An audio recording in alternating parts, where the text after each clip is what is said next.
Good morning, everyone. Welcome to the October 22nd meeting of the Bellingham City Council's Planning and Community Development Committee. We have one item before us today. It's actually a continuation of an item we discussed at our last meeting. We ran out of time to complete the discussion.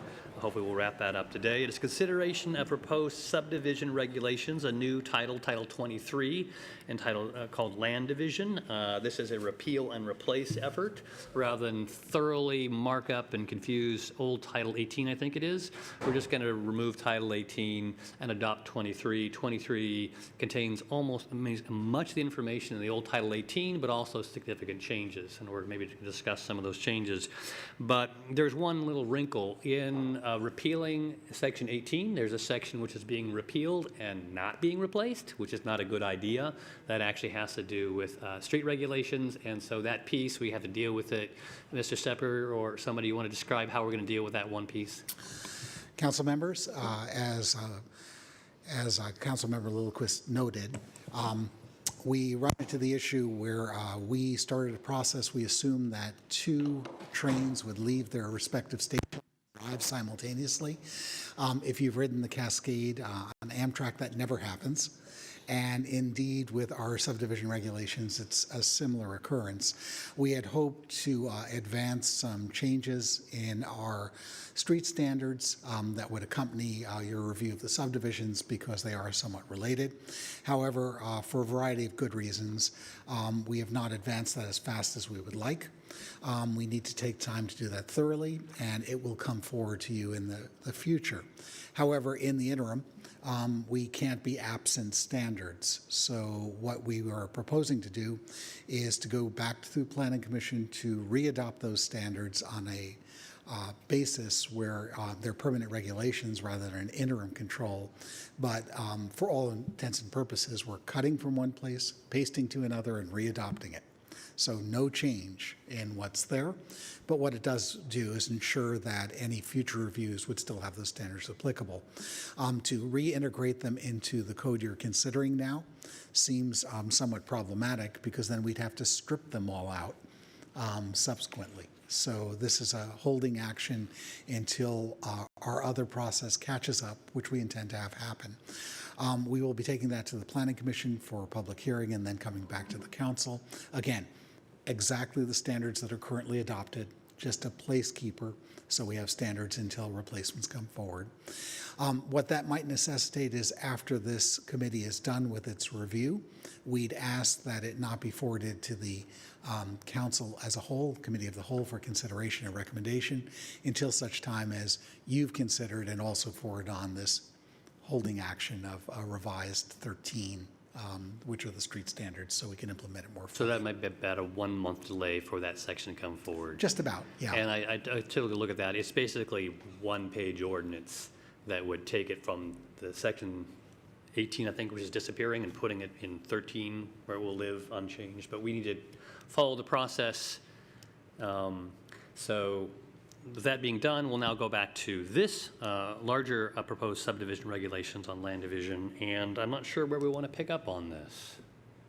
Where staff thought where we would like to pick up on this is to go over briefly some public comment and to let you know of recent conversations we've had with members of the public. And then also to talk about specifically to clarify and add a little bit of more information on 3 topics. And those would be administrative departures, administrative modifications, and phasing. So with that public comment, you do have a public comment in this week's packet as you did in the week prior, and that is from Bill Geyer of Geyer and Associates. And we have also met with the BIAWC last Monday, and we had a really great conversation with them. BIAWC stands for Building Industry Association of Whatcom County. Yes, thank you. And we have agreed and have scheduled a follow-up meeting to that for this coming Wednesday. And primarily the issues that staff raised in our presentation last time are pretty much those issues or items that the BIAWC has asked staff for further clarification to make sure that they have an understanding as to what the new provisions are. as well. So going into administrative departures, we've made a distinction between administrative departures and administrative modifications. And those are, if you would like to reference a specific section in your packet, those are on page, well, they're in different places actually, but the administrative departures are on page 423 of your packet. And what an administrative departure is and how it differs from a modification, which the modifications are found throughout each of the process chapters that we talked about before that deal with lot line adjustment, short plats, preliminary plats, as well as binding site plans. We've made a distinction between these, and a departure is similar to a variance, except we are proposing to provide an administrative opportunity, but a limited administrative opportunity, and it's only to those prescriptive standards. So anything that has a number has the ability to have an administrative departure, and we've set limitations of what the thresholds of those departures are. The difference that to a modification is a change to an already approved proposal. And the reason we've done that, and we briefly went through this, but the reason we've done that, and we feel that it's really important to have these considerations, as well as many municipalities throughout the state have them as well, is we're oftentimes challenged with, an applicant or a developer wants to come in and amend an approved proposal. Well, the question is, or the issue is today, we don't have any criteria or thresholds as to determine when is it a new application and when is it minor and insignificant that the overall objective of the approval is still met. So what we've done is we've established criteria in order to evaluate that. So those are the differences between a modification and a departure. A modification is a change to an already approved proposal, and a departure is what we would consider concurrently with a land use application to allow a departure administratively with the land use application or land division application. I didn't really feel that those were adequately explained, and Councilmember Borneman also raised those questions in some detail as well. Kathy, before you go on, so in this case, these departures, they're on the next page. It sets those criteria, and it has to do with not to exceed 10% of each measurement or 50% of a measurement for a lot line adjustment.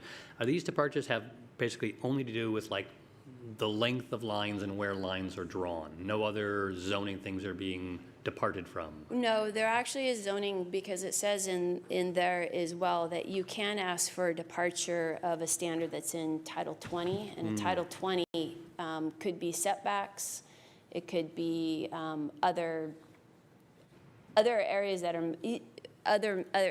are measurable. Typically, what we find most common with land division applications are setbacks. You have existing structures, we're looking at infill opportunities, and it's the question of, do you make the lot narrower and come in for a variance, or do you reduce the setback of that existing house a little bit and make the lot wider? And those are what we're typically reviewing through variances right now, and we believe through the thresholds that are established at 10% that it may increase some of those opportunities to have them be administrative.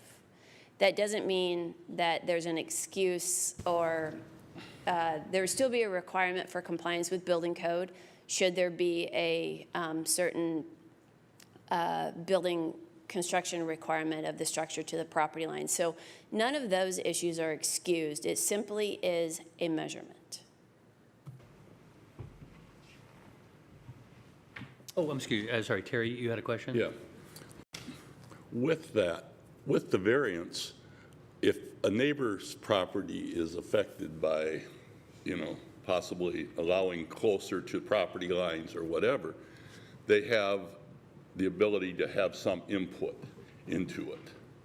With this, is it my understanding that now the neighbor is excluded from having any input about that decision by the administrator? So I think we're, some clarification on that, or to provide some additional information,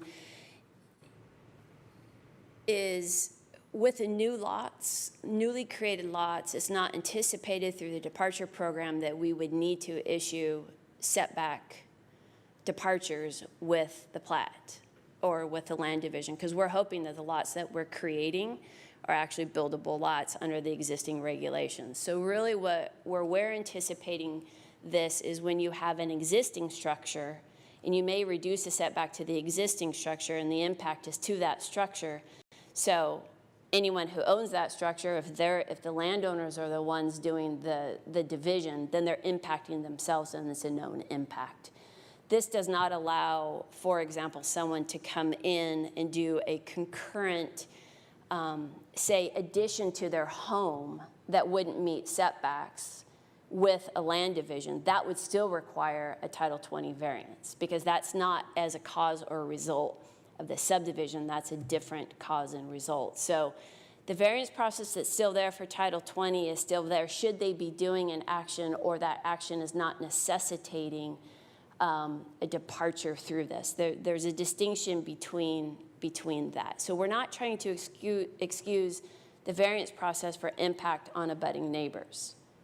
So we're really trying to look at those infill opportunities in something that is very, very slight. 10% is not a lot when you start looking at lot widths or setbacks. And in some cases, frankly, they still may not work and still force the variance. And we recognize that the 10% is a very small number.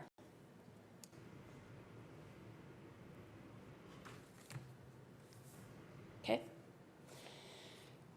I'd like to spend a little bit of time going into phasing. Phasing is an item that we heard with the BIAWC, and it wasn't a surprise to us, and it was presented in their 2017 comments. And we have discussed this now. It's probably our third time bringing this item up to the council, but probably the first time with some detail to the committee. So again, to kind of give a very brief overview, applicant comes in and gets approval for what we call a preliminary plat. And a preliminary plat is, it is a land division that consists of 10 or more lots.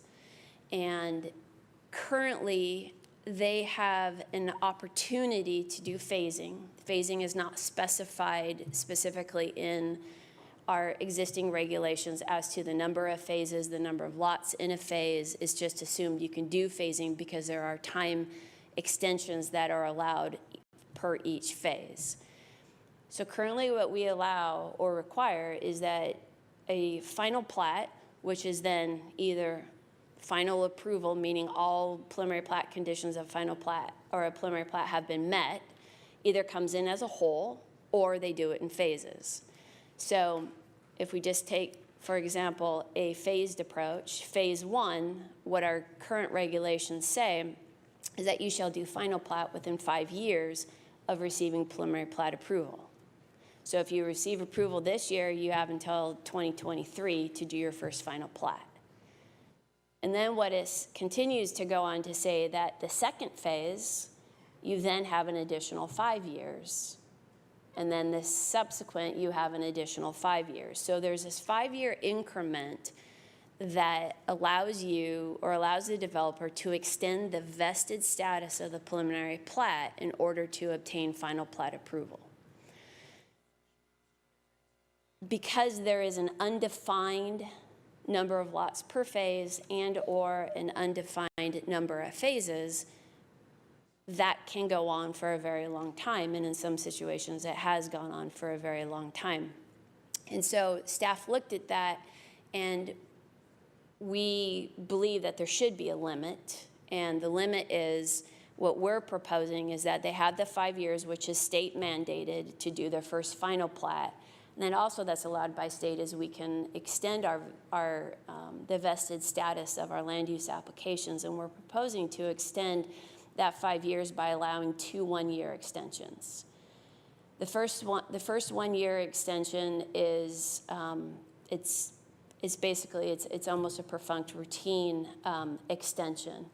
The second 1 year is we're providing a little bit more criteria, and we're asking them to truly demonstrate why they need it and why they haven't been able to perform within the previous 6 years, or how they will be able to perform in the following year to come. And the idea for that is twofold. One is vesting is not meant to go on forever. We have our periodic updates of our comp plan that range somewhere between the 7 to 9 or 6 to 10 year realm. So there's consistency of the comprehensive plan. As a part of that, we do with parks, we do deal with arterials and our street network and our utilities as well. So it's an opportunity to come back and to look at consistency, because that's one of the criteria for the preliminary plats is consistency with the comp plan, as are these regulations. So rather than an unlimited time frame or time duration that a preliminary plat could be valid, effectively we're trying to shorten that, or proposing to shorten that to a maximum of 7 years. In preparation of this, we did a very rudimentary sample of the Washington municipalities, and what we did is we tried to look at those that we believe were some of the fastest growing, and to see how they dealt with this, and some that also that we don't believe are growing as much, and just how do they deal with this. And it was all across the board, but none of them do what we do. And so that really stopped us, and it caused us to pause and go, well, why is that? And we've had discussions with BIAWC about that. We do understand their concerns about loss of predictability, potentially the loss of funding, and how do we do large holdings? How do we do development? How are they guaranteed predictability? And our response back to that is, how do we guarantee compliance with our current regulations as you go, through land development, which every other land use application in the city of Bellingham has a deadline of vesting. This is the only one that doesn't. And so we're looking at this, and we're asking ourselves questions as we were proposing this: is why are these the only ones, the only land use applications that don't have time limitations? What we found is similar to what we're proposing. Is there's the 5 year limitation of state. All of them allow that. They're required to allow a minimum of 5 years. Some allow, similar to what we're proposing, 2 1 year extensions. Some do a first 2 year extension and then with a 1 year. Others do unlimited 1 year extensions, but as soon as your regulations change, you need to redesign your plat to come into compliance with current regulations. Well, then the question is, what are you really being vested to at that point? There is only one other municipality that allows a system similar to ours, and that's the city of Tumwater. And they have a limitation of 3 years per every phase, but they also only allow phasing on 100 units or more, or 20 acres or larger site.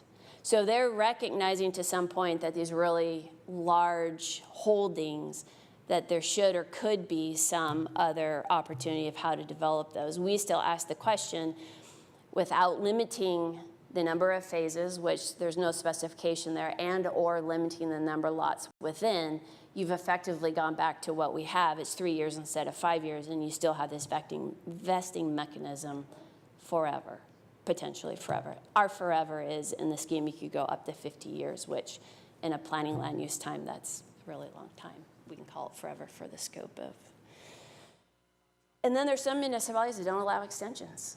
So there's a broad spectrum. Most are in the middle of allowing the 5 plus the occasional 1 or 2. And how they allow the 1 or 2 one-year extensions. Some require council approval, which staff would not recommend. You guys, we've pulled you guys out of the business of land development. Some go back to the hearing examiner, which you can imagine is a very long process. We believe that the criteria we've established in our code are sufficient for determining whether an extension should be granted or not, and we would hope that council would find support for those criteria as well. So we have heard, we have listened, there have been comments that we have not adequately described how every comment in the BIEWC's 2017 public comment letter has been implemented, and as we discussed prior, it is difficult to do that at this point because some of the code sections have changed, but I would say that there are a majority of those comments that have been incorporated. Binding site plan, we have gone back to the system we've had. They did have concerns about what we were proposing. We reverted back. We made a lot of their just editorial changes, which we appreciate greatly. If they had a question or didn't understand, that meant that our code wasn't clear enough. And so we did go through and modify those with the intent to make them more clear and predictable. So staff at this point is really looking for direction from the city council. Are there any specific issues that you would like staff to go back and reevaluate? We have asked for a vote. The comments or the concerns have been rather quiet at this point. And so we're not sure if there are specific areas that council wants us to go back, but if you don't, we are definitely ready to advance this forward. Okay, committee members, April. There was another one that came up regarding the number of driveways off of a pipe stem, but we didn't quite get into that last time. I thought we were going to talk a little bit more about that today. Could we go over that? We can do that. So currently right now in our code, we require all lots that are newly created, which would include lot line adjustments because you're creating new lots, even though you're adjusting existing lots, to abut public infrastructure. How we refer to it at the counter for just simplicity is we say that all new created lots shall abut sewer, water, street. And that's a public street, a public sewer main, and a public water main. And we have heard for years, and this begins on page 388 of the packet, under subsection E, abutment. We have heard for years that pipe stems are an inefficient use of property. And what a pipe stem is an appendage from a lot that leads to the street to provide abutment on public sewer, water, and street. And the question has always been, why do we have to have abutment? Why can't we have this through utility easement? And we've reviewed that, and we are proposing that you are not required to have abutment on a public street via pipe stems, and you can instead have that abutment through easements. And so we've required the establishment of easements, which we believe is sufficient. Easements have been long-standing legal documents that have stood up in court for the rights to use, because that's one of our concerns, is if you don't provide that easement for the right to access your property or right to access utilities, then you've landlocked a parcel, which is clearly not our objective with that. We have limited, however, we're proposing to limit the number of lots that can be accessed via pipe stems. We're still allowing pipe stems, but effectively we've limited those that don't have abutment to 4 lots. And the reason we've done that is because at what point, and we have this conversation with Public Works all the time, it was a question of at what point is it no longer a driveway, but is it a private road? Because the city of Bellingham has a long-lasting policy, and our codes support those policies, that if we create lots, they're going to have abutment on public infrastructure. And they're going to have the right it's the turnkey lot, that they're going to have the right that when that lot is created, that they're going to have access to all public infrastructure, including street, sewer, and water. So we evaluated that, and under our current regulations, what we have traditionally said is that if you're going to create more than 4 pipe stems, which right now we allow 15 side-by-sides, that's 60 feet. 4 times 15, 60 feet. That's a road. So it should be dedicated as a road. It should be built as a road. So we took that same philosophy and we thought, well, if we can provide a standard, which is shown on page 389, which is out of our infill toolkit provisions, that we can provide both an adequate travel way and a pedestrian means, which we don't have currently in our regulations right now, then it is a manageable number of units that through covenants, should they choose, or cost sharing, which we've required, and through maintenance, and through just the rights of the easement, it should be manageable to attain. It is a number that it could be 3, it could be 5. We felt 4 based upon our current practice that was a good number. It made sense and it was tangible. If I could just follow up on that, this is good planning practice because having 3 separate driveways solely to have a driveway results in frontage that doesn't get folks fronting on the street. Most jurisdictions have jumped over this hurdle by allowing for the utility access and maintenance for private access to the individuals. It's a neater way of solving the problem because functionally you're just not looking at 3 separate driveways. You're looking at an integrated neighborhood. It's a better solution.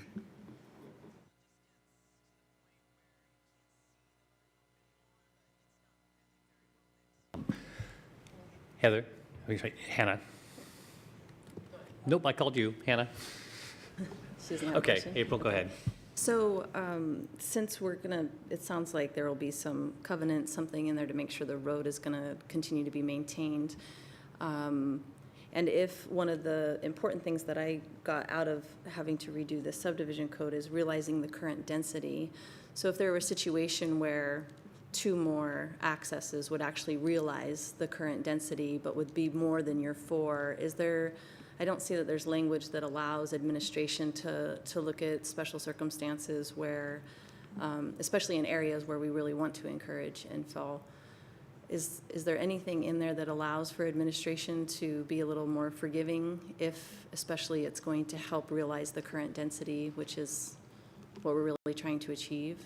Well, in some situations, we would still have the administrative departure, but we would still have the variance process as well. Pipe stems or street frontage we find them in most areas that have deep lots. Mm-hmm. They have wide frontages and they have deep lots. It's not everywhere. I mean, it's a tool that people have used to subdivide, but we certainly don't see them in all neighborhoods. Like if you go to the Sunnyland where you only have 125 feet, or you go to Columbia, the pipe stem isn't typically the place where you would find that use. If you go to Whatcom Falls, if you go to Samish, because the lots are typically large to begin with and they can effectively afford the room for the pipe stems, those are common neighborhoods where we would see the use of pipe stems. So we haven't specifically built in an administrative process just for pipe stems.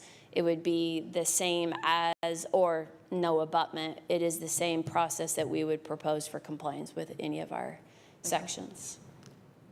Go ahead, April. Follow up. So I'm thinking as we passed, I think it was 6-1 to go back to the Planning Commission to find more applications of the infill toolkit throughout Bellingham. And because there are specifically areas that have these longer, deeper spaces, I'm just trying to figure out how, if we do get to that, I would hate to have to come back to this and relook at it because somebody's gone to develop and has ran into, it would have been better to have 5 accesses off that, or 6. Just as we're thinking forward, to be a little more flexible as some of these more difficult lots to infill and to then get the density that we want them to get. I would not want to lose units because we didn't have some flexibility there. So I think that's all I'm trying to get to on this. Go ahead. Good morning, Kurt Navafeld, Planning and Community Development Department. I think to answer your kind of what I'm hearing you say is, are we going to lose out on density? And actually, the provisions that we have by adding the easements, the allowance for the easements, that's our way of making sure that we don't lose out on that density, because currently we only have rules and regulations regarding pipe stems. And what we have found in the past is that those pipe stems are inefficient. They take up that land where you could realize that density. So we've actually taken the step and created this new provision through easements that will allow you to maximize and realize the actual density there. So by allowing that, we're actually getting to the heart of the problem of what you're asking about. That's where I'm struggling a little bit, because then to me, the language would say, and of course, I don't have a degree in this, but the language would say you'd get as many driveways off of that pipe stem that could reasonably considered would have the covenants, but would allow you to meet the density, versus just having a hard and steady number 4, which could or could not work. So I'm just looking. And Right. that comes from a lot is the amount of traffic you could bear safely. Typically 40 ADT, average daily trips, has always been a threshold that most jurisdictions use to get away from private easement, largely because they're just not wide enough to carry a higher volume. So picking 4 was based on how far do you go before you really should have platted a road as part of your subdivision process. And we feel fairly comfortable that that number is a pretty good threshold. If they wanted to do 5 or 6, they probably should plot a road. And as we come forward in the future with our street standards, we hope to have the ability to address the road width to minimize some of the impact and to encourage that to occur. And that's where those two things, street standards and subdivisions, marry. Because if the intent is to try to get a greater yield, one of which is to say, what's the minimum size road you need to do that safely, accommodate parking? So in this specific instance, which is just the pipe stems, we think 40 average daily trips is about right. More than that, we should be looking for a different solution. That helps. So you're basing it on daily trips really more than, okay. And I think the final comment that I would make to that is something that we stated last time is that these ordinances work together with other regulations. So one of the guiding factors we have is minimum lot size. So we can't excuse minimum lot size because that is a zoned number. We do have a provision in here that does allow lot averaging to go to 90% in some areas and 80% of the lot width in others. But we still have that minimum lot size that is our base, it's our starting place. So there are configurations and there's a lot of things to take into consideration as to just the existing physical considerations. There are existing structures potentially on site. I mean, each site is so unique. To say that every site can achieve the density would also have to go back to consider, well, what is the minimum lot size under zoning? So there are just so many factors that come into this that it's not always that easy. Now, cluster zones, we have a bigger opportunity to achieve density than some of our other areas.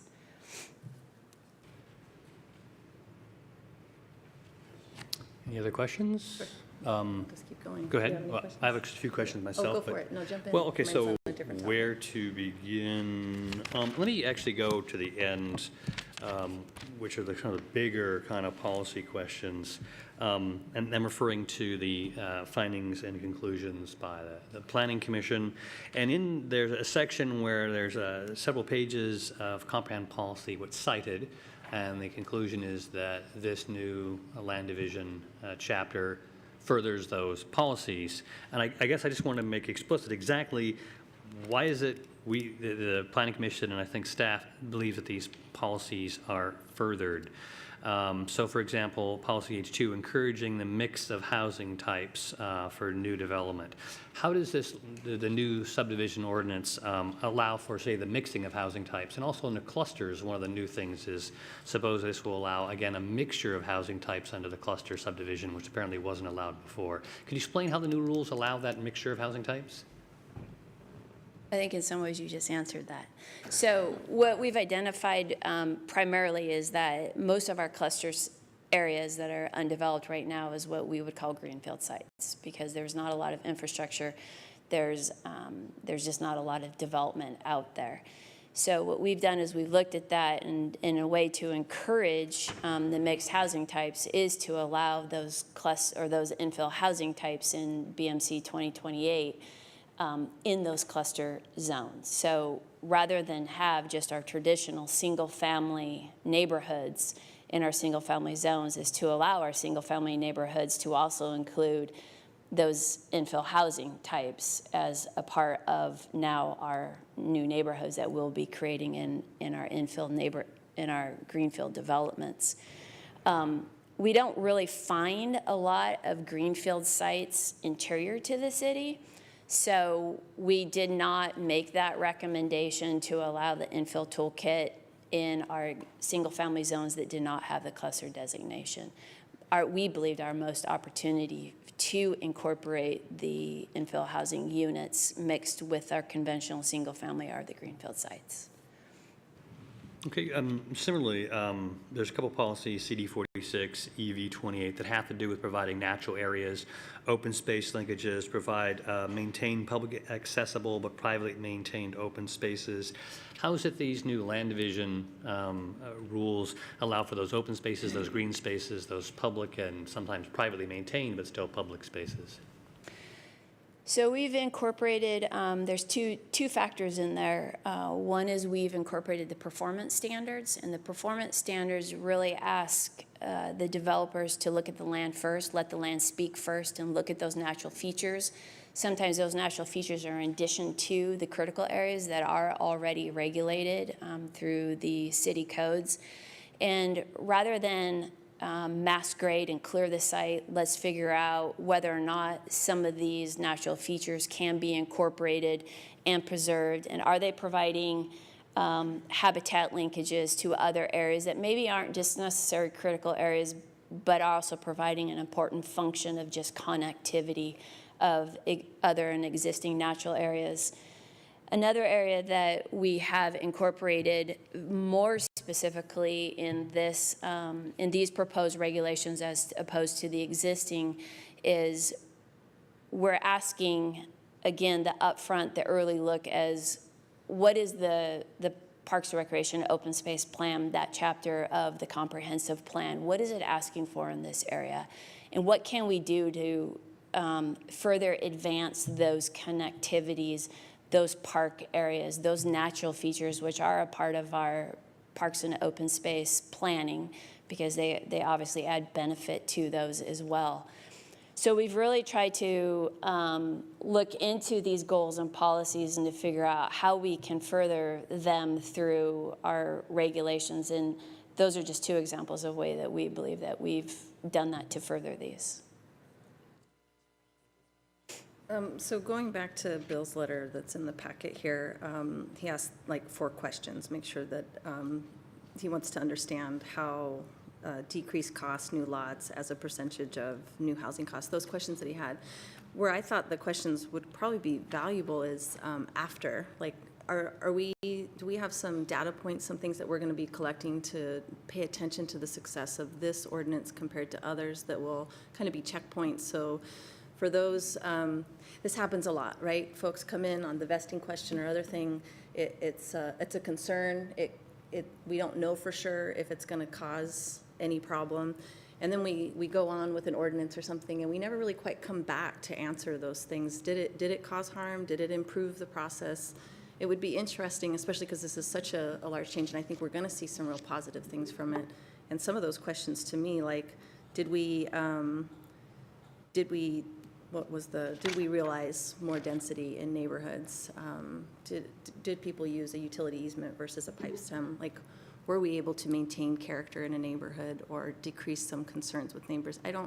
Have we thought about how we're going to be kind of coming back and decide if this needs to continue to change or if it's doing well, if it did what we wanted it to?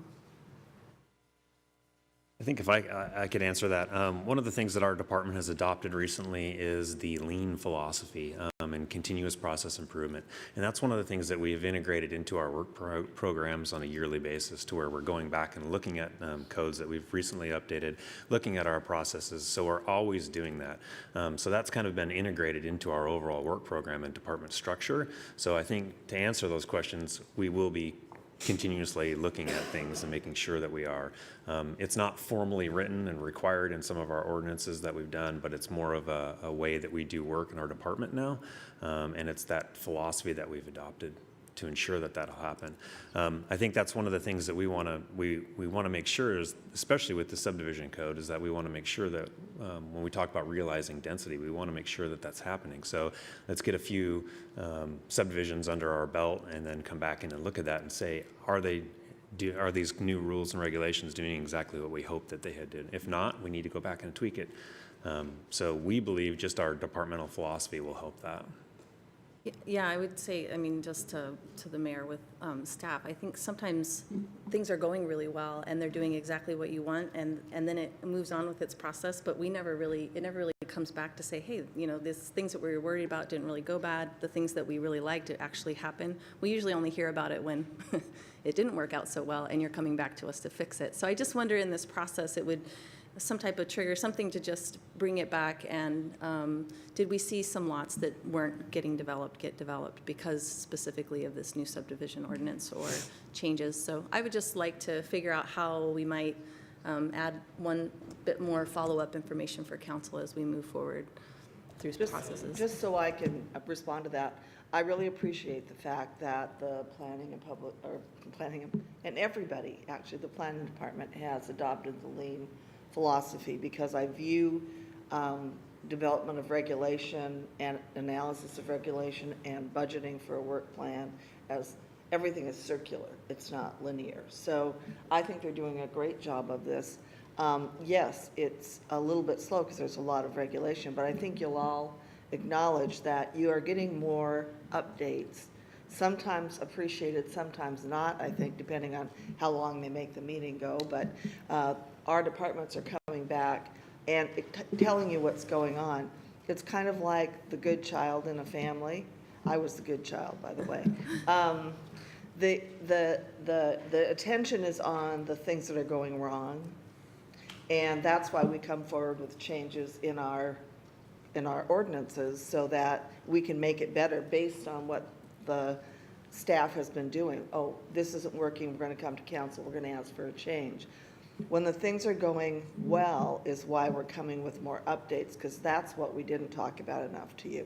So if you'd like more updates, we can definitely give you some, because I know we have a lot more data in the city now than we did when I started, because that's how everybody thinks about it. We want to know if it's working. We don't want to just guess. So if you need more updates, April, let us know. Well, I think that those questions that were asked were probably some good questions to look back on after we've implemented, after a period of a year or so, and take a look and maybe go back to the BIAWC and see what their perception is on that. So the only one that I still don't feel like I mean, I think I totally understand the vesting and why we're wanting to do it, but I wondered if you could give an example of, and I don't know if you're able to, of a situation of like where that doesn't work well when it's going. Is it because the environmental regulations are now different and now somebody's had something vested for 15 years and it's not as predictable, or we can't make it comply with today's?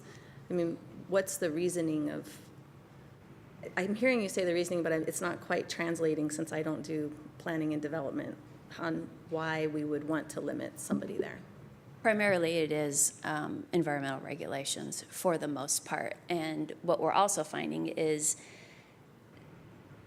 we're changing when we change some of our other code regulations, they don't have the opportunity to benefit from those either. You don't get to pick and choose. Oh. So you can't be vested to those, say, prior to 2018, prove your preliminary plat, in 2020 something really wonderful changes. You don't get to just use 2020, the rules and regulations then. So at times there's an opportunity where they want to, and then we say, well, you can't have both. And so there's a little bit of that as well, but environmental regulations primarily, stormwater was in that, but since they've made a decision that it is not a land use control ordinance or regulation, then stormwater is no longer part of that anyway, but that definitely was part of the conversation as well. So it's really just trying to modernize, and environmental protection is primarily one of those, because as we all know, in the areas where there's a lot of critical areas, they can have an effect on what the actual built density or development is. I will also say there's a friction point in that, as stormwater is not a vested issue, as the rules have changed, older plats have a hard time fitting it in with their current configuration. So the expectation is, I have so many lots, I should be able to get them all, but the rules have changed to stormwater and you have no room to store it or to treat it. And it creates a friction with us because we can't guarantee that yield. It says in the approval, this is a maximum number of units, but when we get a preliminary plat, we say, this is the units we expect. One more, and then I'm done. Go ahead, April. Okay, and then there was reference to a consultant report detailing other challenges, and I wonder, not for this meeting, but it was suggested in a comment of a constituent. So if there were more challenges that came out of that consultant report that we're going to be dealing with some other updates to other ordinances or whatever that might be, do you feel like it would be beneficial to come back to council to explain more of that report and directions we might consider going, or do you feel like you got what you needed from there and you're changing the things that were recommended? I'll explain to you what our experience was with the consultant, and then if you feel that we need to come back, then maybe that's what was helpful. And my ear is so plugged right now, so I'm not able, it's like vibrating, so I'm not able to judge my how loud I am, so hopefully I'm not being too loud. You sound okay. fine. So we hired the consultant at a point where we needed that final push to get this subdivision regulations through the process. We had what we felt was a fairly good draft. So we hired the consultant not necessarily to draft our regulations, but to review our regulations. And with that, we also provided our consultant with the BIA's 2017 public comment letter.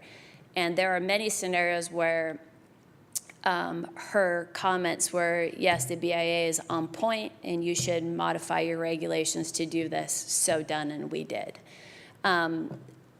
It was really more of just a different set of eyes, and the background that she brought to that.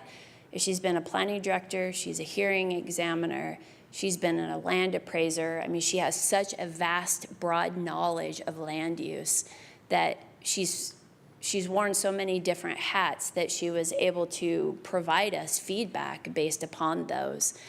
And we had proposed some decision criteria that potentially was not, it was very vague, and she expressed her concerns of the decision maker, mostly the hearing examiner and or a judge, should it be appealed, the challenges that would be presented. So it forced us to go back to present and propose decision criteria that's more predictable. It enables us to provide written findings in a very efficient manner for decision makers, including administrative as well as hearing examiner, and then as it moves on. So I don't know how much information you would want from that as to whether it would be every section that she's commented on and what her direct comments are. We didn't really initiate her review with a report. Part of her conclusion would be a report. It was another set of eyes to review what we were proposing based upon her broad knowledge and spectrum of the land use. Committee members, anything? I have a few more things, but Terry, you had something? Yeah, I had a couple questions from people that I couldn't answer. I had some questions from people that I couldn't answer, so I wanted to just try to, if I can get some explanations to make it on page 382, that would be section 23.08.04 C1, and that's relating to maximum about bonus densities. Under number 1, just an explanation of when this was explained to the public in the hearing, it was stated that this wouldn't change the maximum amount of density in areas. It just allows different ways to configure so that we can get, so if you've got 4 lots that's zoned at 5,000 square feet and you do a cluster, you can come up with 4 units on that. But with this, it's talking about up to a 50% bonus when at least 1/2 of the total units are developed with infill toolkits. How does that affect what you were saying about the change in density? So my response to that is, in that same subsection C, 2 through 8 are exactly as they exist today in the subdivision ordinance. So the subdivision ordinance already allows a 50% bonus in cluster areas. And that is a bonus. So it's not changing the base density, because we're still starting with the base density, but if you do certain things, then you can get a 50% bonus in cluster areas. So what we are proposing is to add an additional bonus, and that is the infill toolkit, to allow 50% bonus. So if you have 50 lots per zoning and you do half, you could get up to a 50% bonus of 25, so you can have a maximum of 75, but then half of those 75 units have to be infill. Or you could choose to do some other portion and mix and matching of this in order to get the density bonus. So we are not changing the zoned density. What we are changing, and there's a slight distinction, what we are changing and hoping to achieve is the built density, and where places there are bonuses, then if they can meet and achieve those bonus criteria, then yes, they would have bonus density there. So in single-family neighborhoods, where before they were never allowed. In clusters, In clusters, in yes. single-family zoning, Yes. where before it was never allowed, now we're going to give a bonus for doing something that wasn't allowed before. Right. I think if I could add to that, the bonus is already allowed. I think that's what Kathy was trying to allude to, is that you already have that opportunity for bonus in today's code in cluster zones. So it's already allowed. What we have done is we have attempted to add an additional opportunity to obtain the bonus that's already there through integrating different housing types.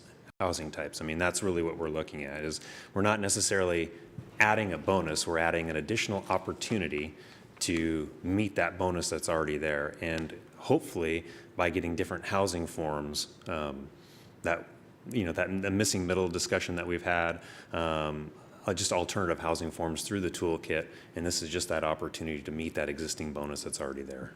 It might help. Can you tell us how many single-family areas have that cluster designation? Is that most, very few, half? Pretty much all the greenfield developments. So if Samish, Whatcom Falls, one of the largest areas in the Alabama neighborhood, but it's already predominantly built out, so we don't consider that greenfield because it's just, there's not a lot of development opportunity. Those are primarily the areas, and we also, in all of our northern UGA, or all our northern annexed areas, they also allow the infill toolkit outright. It doesn't even need to be a density bonus, but they would be able to, through a cluster plat, to get a 50% bonus still. So in the older, what I would call streetcar neighborhoods that were established in the early part of the last century, is there any cluster subdivisions there? Not primarily, no. And the reason is because cluster was established to deal with topography, critical areas. They didn't call them critical areas then, they called them streams and ponds and those types of things. But it was really meant for those areas. And where we find those areas are on the fringe of our city. And we actually have, we can produce that visual if that would be something that would be helpful. Because I think the concern is about the older, already platted neighborhoods, but those are the ones where clustering isn't needed and isn't allowed. Is that There are some Okay. areas where it's not allowed. Edgemore does not have a lot of cluster. Birchwood doesn't have a lot of cluster, if any at all, from my recollection. It primarily is along the eastern fringe, outer portions of the city. Yeah, and to remind council, we described that if you are going to do different house forms, you have to make a transition, so the outside of that greenfield has to match the adjacency. So if it's a single-family neighborhood butting up a greenfield, you have to match the single-family, and it's the next tier in that transitions. So in a sense, this really is geared towards just including in that pre-existing bonus this house type, and then providing for it to be internal to a larger development. Can't imagine it really occurring in the areas you described, the streetcar suburbs. right? The other bonuses are for if you have make a public trail available, a dog park available, if you build affordable housing. Yes. Those are the bonuses already exist. Yes. I'd like to ask a question about model homes. You and I talked about what model homes are and why they might be useful. And the building industry's letter said it'd really nice if you defined model homes.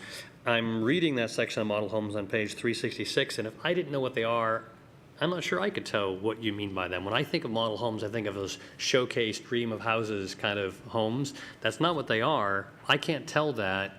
Have you considered putting in just a kind of a more layman's type definition so everyone knows what is meant by model homes and why they would be a useful thing for someone who's building out a larger project? We attempted to do that, so these are all areas that are great for discussion. For clarity, our definition of model homes says model homes mean single-family residences that are allowed to be constructed consistent with an approved preliminary plat prior to recording of a final plat. I guess I missed that definition. Where is it? That's under the definition section. So there's a lot built within that definition as it speaks to what it is and what the purpose and intent is. And that, as we discussed previously, was just try to allow that concurrent construction. That's on page 374. Thank you. So as council heard previously on this matter, the challenge has been you'd have to wait for your final plat to really do it. You could do one house because it was undivided and you were allowed to do it. This allows you to do multiple. It helps sell others in the similar project, and it gets product to the market sooner, none of which can get a final occupancy until such time as the final plat is done. So there's no risk that they'll be conveyed before they've met all the criteria, all the improvements are in place. This was at the request of the building community. There is a public purpose, and that's to get units on the ground sooner. So we think there's a good way of proceeding on this. April? Well, as far as direction, I mean, I'd be interested to hear how your meeting goes on, it sounds like it's Wednesday. You're going to go back, follow up. And if there's nothing, I don't know, you've answered all my questions. I look back, especially in regards to Terry's question, and I think that you are actually doing exactly what our comprehensive plan said and the new policies that specifically went in this last time around, especially in regards to trying to get a mixed group of housing, knowing that the more integrated neighborhoods are, the more upward mobility there is. And we know the impacts on, we had the schools come and talk about how when you're just building one housing type, over time, gentrification can cause our schools to be unbalanced. So I feel like, you've been pretty progressive in what you've done. I don't see a ton of contention. It looks like around vesting and a couple of other things that we'll have to work through. And so I think the one main thing for the council to consider, and I think for Mayor Kelly as we move on, this could be, we could really see and obtain, I think, the vision of the comprehensive plan and infill and all these things, but it's going to have to be in concert with that ADU, we've already done that part, the infill toolkit that's going to be going through Planning Commission and then coming back and using a broader adoption. Public Works doing their fee schedule and us taking a look at that and how we can, I'm hoping that how we can encourage more infill, knowing that it can be less costly.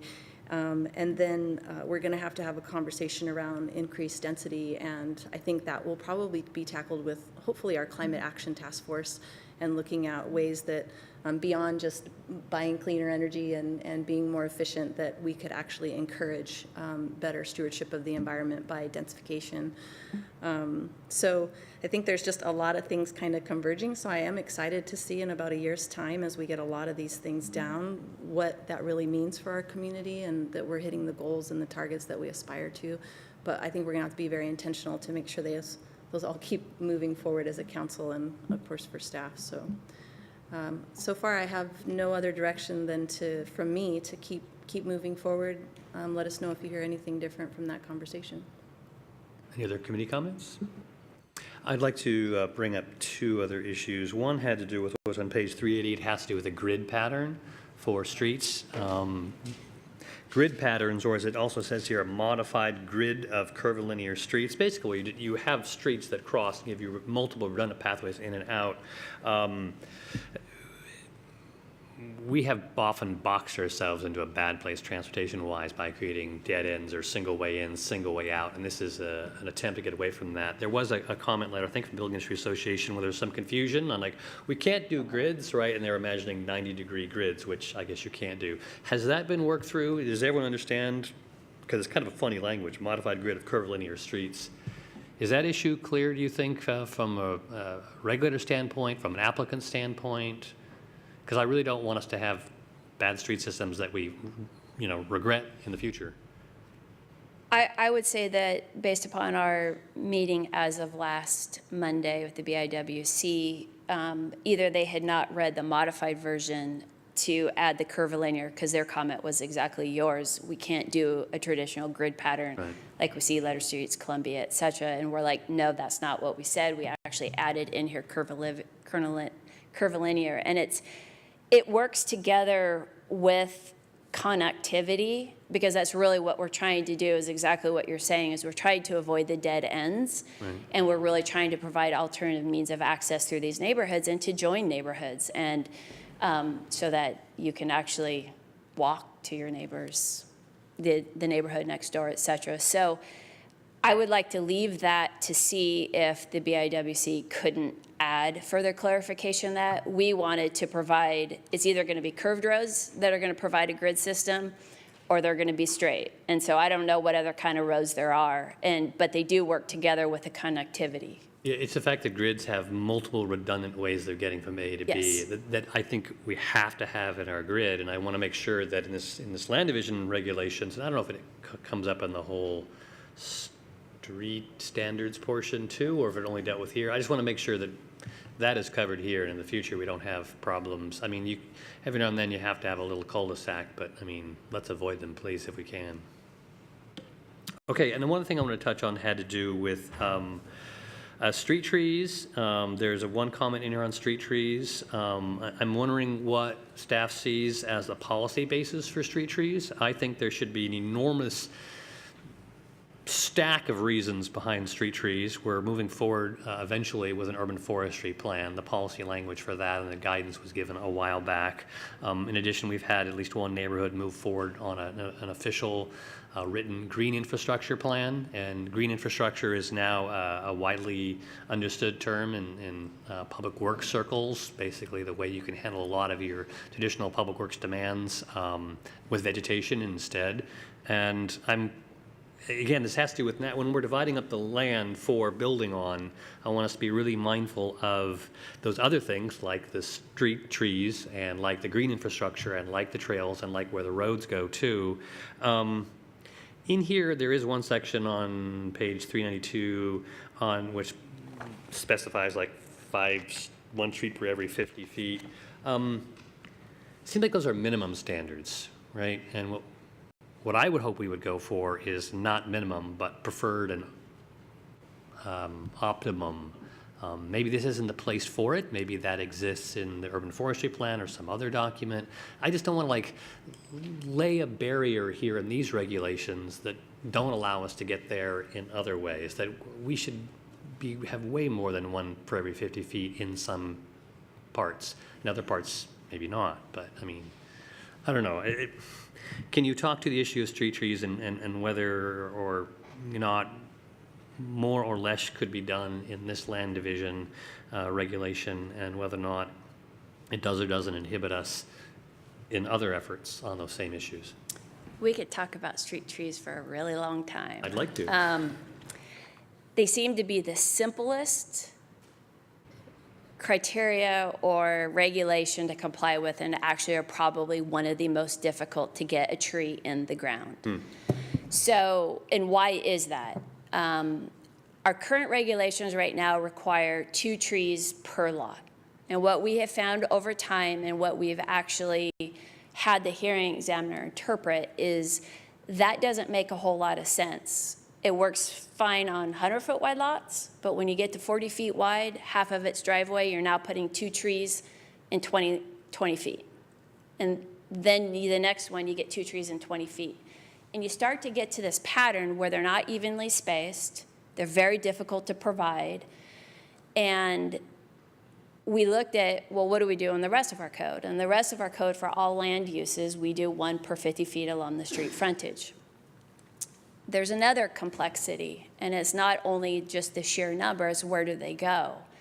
And what we've done as of lately, and we've obtained hearing examiner support, and we're actually proposing to put this in here now, is to have street tree permit reviewed at the same time as public infrastructure. Because otherwise you use the entire right-of-way for public infrastructure, and because there is a spacing or a distance requirement that a tree can be to a pipe, call it a sewer or water, that often pushed the trees way far out or not allowed them at all. There was no location for them to be. So what we're doing, and what we have done, and so we know it's working, is we're requiring that concurrent review of the trees with a public infrastructure, and what we're finding is you can actually relocate that public infrastructure so that you can provide street trees. So it was a different way of focusing. Rather than making the infrastructure the priority, we made the trees the priority so that we can be ensured that at the end of the day, they could actually get their trees in the ground. So we were looking for a consistent platting pattern that gives rise to the ability to put in all different kinds of trees at 50-foot spacing. They don't always go in at 50-foot spacing, but it ends up being a number. And that also addresses side streets, of being able to put trees on side streets, where the literal interpretation was, I'm going to put 2 trees on every lot.